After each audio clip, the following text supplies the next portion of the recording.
So today's readings, a lot of it is about giving, and Paul giving, the widow giving, and Timothy being asked to give. Paul has, in Acts of the Apostles, which we read during Easter, if you remember, we ended Acts of the Apostles with Paul arriving in chains to Rome. And the kind of implication was that he would suffer execution, martyrdom at that point. But actually, a lot of scripture scholars say that he was probably released then and went on to evangelize in a number of other places. And it's only now when Paul is writing to Timothy, he's been recaptured during the persecutions of Nero. And it's after this that he is executed. And so Paul is speaking about how he has, in other places, how he has run the race, how he's fought the good fight to the finish.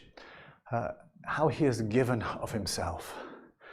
He has poured himself out like a libation. And a libation is, in the Jewish faith, they used to offer gifts of wine that people would, and that the wine would be poured out at the foot of the altar. So a libation is a gift, a liquid gift that is poured out as for God. So it's no longer able to be used by anybody.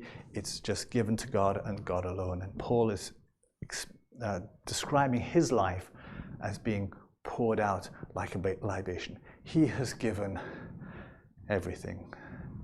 And this is what we see Jesus talking about here. He's talking about the difference between the scribes, the Pharisees, those who make a big show of giving, but are actually giving from the abundance that they have. And so it doesn't cost them anything.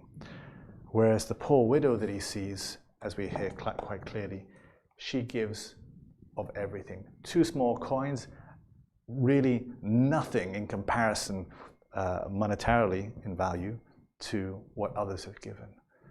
But in actual fact, it's everything that she has. And really, I think there's a parallel with her, obviously, and there's a parallel also with the difference in sense with Christianity, the New Testament and the Old Testament. Because in the Old Testament, the people of Israel were called to give 1/10 of what they had. Just 1/10. And I think we often struggle to get anywhere near that sort of figure. If we give, we're lucky if we give 1% or 1/2 of 1%. But the ancient Jews were called to give that 10%, that tithe. And here, the widow is giving everything.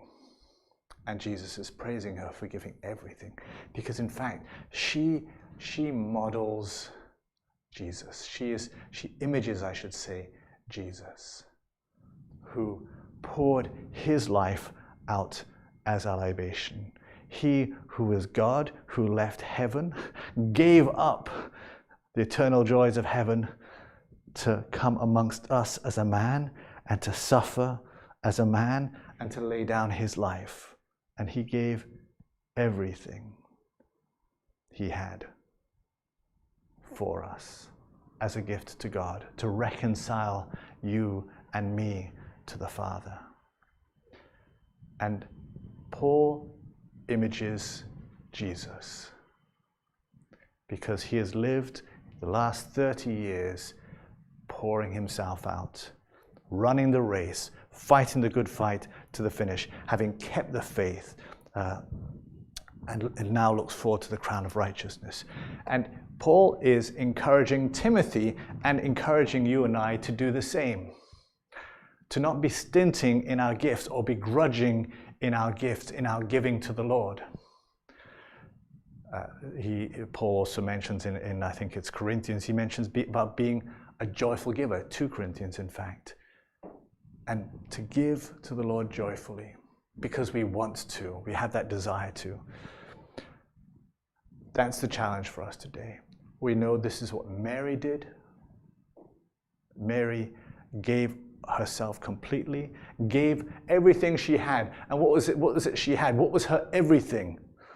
Or to be more precise, who was her everything? And at the foot of the cross, she gave her everything for you and I. We're surrounded today by models to follow. We are called today to imitate these models. Mary, as she gives her son.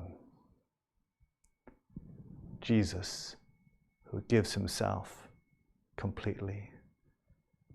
Paul and the other saints and the martyrs who image that giving by giving their lives for the Lord, for the sake of you and I.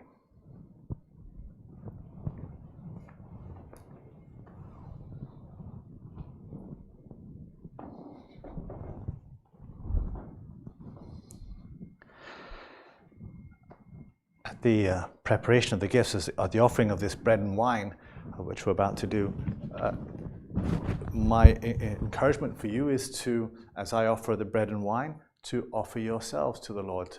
As I give these gifts up to the Lord, to place yourself on the pattern with the bread and offer yourself.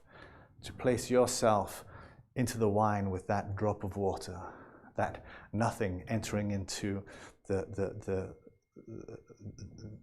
larger cup of wine, which makes our heart rejoice, and offer yourself up.